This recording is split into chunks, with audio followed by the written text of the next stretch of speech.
আজ এসআইআর শুরু, অথচ শাসক দল আজকে রাজপথে নেমেছে এসআইআর বিরোধিতায়। আপনি কি বলবেন? নাটক করছে, হপের চপ খাওয়ানোর চেষ্টা করছে। উনি বলেছিলেন এসআইআর হলে ঘেরাও হবে ইলেকশন কমিশন অফিস।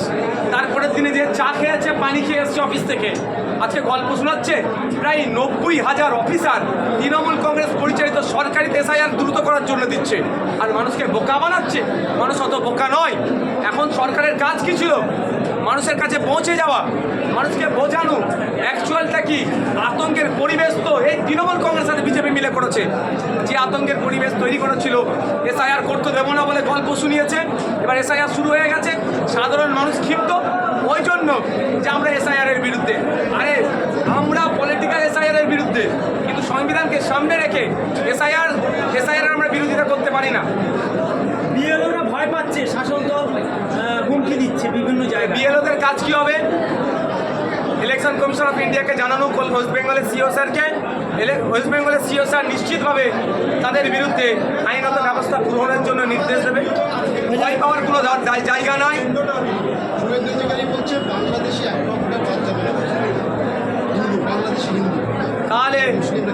তাহলে প্রশ্ন আমার এটাই, কথাই বলে থাকে, শান্তনুবাবু তার মন্ত্রী থাকবে না?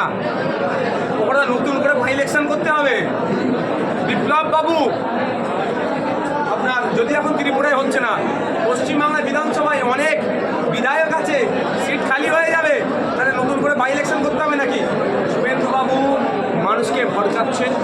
আমরা শুভেন্দুবাবুকে স্পষ্ট ভাষায়, দার্থহীন ভাষায় বলতে চাই, কোনো মতুয়া, কোনো নবশূদ্র, কোনো আদিবাসী, কোনো দলিত, কোনো মুসলিম বৈধ ভোটারকে যদি কেউ চক্রান্ত করে বাদ দেয়, ইন্ডিয়ান সেকুলার ফ্রন্ট তাদের পাশে থাকবে, তাদের বৈধতা প্রমাণের জন্য সর্বোচ্চ স্তরে লড়াই করতে হবে। 294টি বিধানসভা আজকে আজকে যখন 2020 সালে ভোটার লিস্ট ধরে এসআইআর শুরু, এই যে কুলপিতে দাঁড়িয়ে আপনি মিটিং করছেন, কুলপিতে 2002 এর ভোটার লিস্ট। আমি এসে তো অবাক হয়ে গেলাম। আমরা কোন রাজ্যে বসবাস করছি আর ইলেকশন কমিশনের ডিউটিটা কি?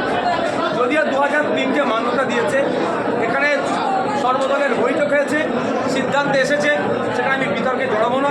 আমি এখানে কুলপিতে এসেছি, কুলপির মানুষকে আমি শুধু এতটুকু অ্যাওয়ার করেছি যে কীভাবে ফর্ম ফিল আপটা করা হয়। বাঘ যদি ইসিআই হয়, আপনার এসআইআর যদি বাদ হয়, বাঘকে আমাদের খাঁচাবন্দি করতে হবে কাগজের মাধ্যমে, সিস্টেমের মাধ্যমে। এই কুলপির বিষয়টি নিয়ে গতকালই তৃণমূল কংগ্রেসের পক্ষ থেকে নির্বাচন কমিশনকে লিখিত জানানো হয়েছে যে 2003-এর ভোটার লিস্ট কেন দেওয়া হবে, যেখানে 293টা বিধানসভায় 2002-এর ভোটার লিস্টকে মান্যতা দিয়েছে। এটা নিয়ে একটা লিখিত অভিযোগ জানানো হয়েছে। আপনাদের পক্ষ থেকে কি করুন? না, আমি সর্বোচ্চ লিডার হিসেবে আজকে জানলাম। আমি এটা জানছি, যদিও আমাদের বিধানসভার স্তরের যে লিডাররা আছে তারা এই বিষয়টাকে নিয়ে যদি এখন যদি বিতর্ক তৈরি করে, তাহলে আমি সময় যদি কিল হয়ে যায়, আমি বিপদে আছি। আর তৃণমূল কংগ্রেসে এতদিন পরে ঘুম ভাঙলো। তৃণমূল কংগ্রেস তো সারা রাজ্যে এসআইআর করতে দেবে না বলছিল, তাহলে কেরলের মতো রেজুলেশন পাস করালো না কেন? সেটাও কিন্তু করেনি।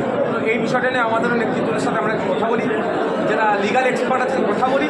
আমাদের কাজ একটাই, ইসিআই যে স্বচ্ছ ভোটার লিস্ট তৈরি করতে চাইছে, সেই ভোটার লিস্ট যাতে স্বচ্ছতা থাকে, কোনোভাবে অস্বচ্ছ না হয়, কোনো বৈধ ভোটার না বাদ পড়ে, তার জন্য আমরা এখন ব্যস্ত, তার জন্য আমরা চিন্তিত, তার জন্য আমরা কাজে লেগে আছি। এসআইআর নিয়ে রাজ্যে দেখা যাচ্ছে একের পর এক আতঙ্কে আত্মঘাতী হচ্ছে। দেখা গেছে আজকেও মুর্শিদাবাদের যে কান্দি পৌরসভা রয়েছে, সেখানে মোহন শেখ নামের এক যুবক বিষকে আত্মঘাতী হয়েছে। এ বিষয়ে কী বলবেন? গতকাল বা আজকেই হাওড়া জেলাতেও হয়েছে। আমি সাধারণ মানুষের উদ্দেশ্যে বলবো, অযথা অহেতু তৃণমূল কংগ্রেসের আর বিজেপির বাইনারি ট্যাপে আপনারা পড়বেন না। বিজেপি আর তৃণমূল মিলে মানুষকে আতঙ্কে সৃষ্টি করছে, পরে এটাকে বাইনারি পলিটিক্স করবে। 2026 সালে ভোটের বৈতরণী পার করবে। সিএ এনআরসি ছিল 2021-এর ভোট ধরা কল, 2026-এর ভোট ধরা কল হিসাবে ব্যবহার করতে চাইছে এসআইআর। আমি অনুরোধ করব, আপনার বাবার মা, দাদু, দাদি, এই 4 জনের কাগজ পুরাতন ভোটার লিস্ট তথা 2002-এর ভোটার লিস্টে যদি না থাকে, আপনারও অপশান আছে, আপনার ভোটাধিকার কেউ কেড়ে নিতে পারবে না। তার জন্য 3টে স্ল্যাব করেছে।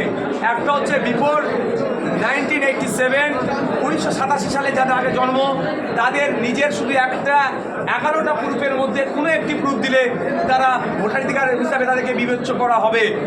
আর দ্বিতীয় হচ্ছে 1987 সাল থেকে 2004-এর মধ্যে যাদের জন্ম, যে 11টি গাইডলাইন দিয়েছে মধ্যে যে কোনো একটি তার মধ্যে অবশ্যই আপনার আধার কার্ডটাকে ইনক্লুড করেছে। সুপ্রিম চর খাওয়ার পরে সুপ্রিম বিহার নিয়ে মামলা হয়েছিল, সুপ্রিম কোর্ট এটাকে করেছিল। সুতরাং তখন কি করতে হবে, 87 থেকে 4-এ যাদের জন্ম তাদের হয় তার কার্ডের সাথে তার একটা প্রমাণপত্রের সাথে তার বাবা অথবা মা একটা যে কোনো ডকুমেন্টস দিলে হয়ে যাবে।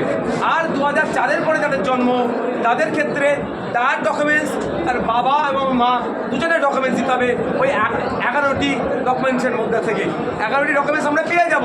সর্বোপরি রেসিডেন্সিয়াল সার্টিফিকেটের কথা বলা হয়েছে। অসুবিধে কোথায়? কেউ আতঙ্কিত হবেন না, কাউকে বিস্পান এই ধরনের কিচ্ছু করতে হবে না। আমি একটা কথাই জোর গলায় বলছি মিডিয়ার মাধ্যমে, যে মনে যদি হয় বা কাউকে ইচ্ছাকৃতভাবে অনিচ্ছাকৃতভাবে বৈধ ভোটারকে যদি ডিভোটার করে লিস্টে যদি না নাম ইচ্ছাকৃতভাবে তুলে বা অনিচ্ছাকৃতভাবে তুলে তাকে লিস্টে নাম তোলার জন্য সেই বৈধ ভোটারের জন্য ইন্ডিয়ান সেকুলার ফ্রন্ট তার পাশে থাকবে, তার হয়ে আইনি লড়াই করবে। সুতরাং কোনো দরকার নেই কাউকে কারের শরীরের উপর আঘাত দেওয়া, কোনো অঘটন ঘটানো। একটা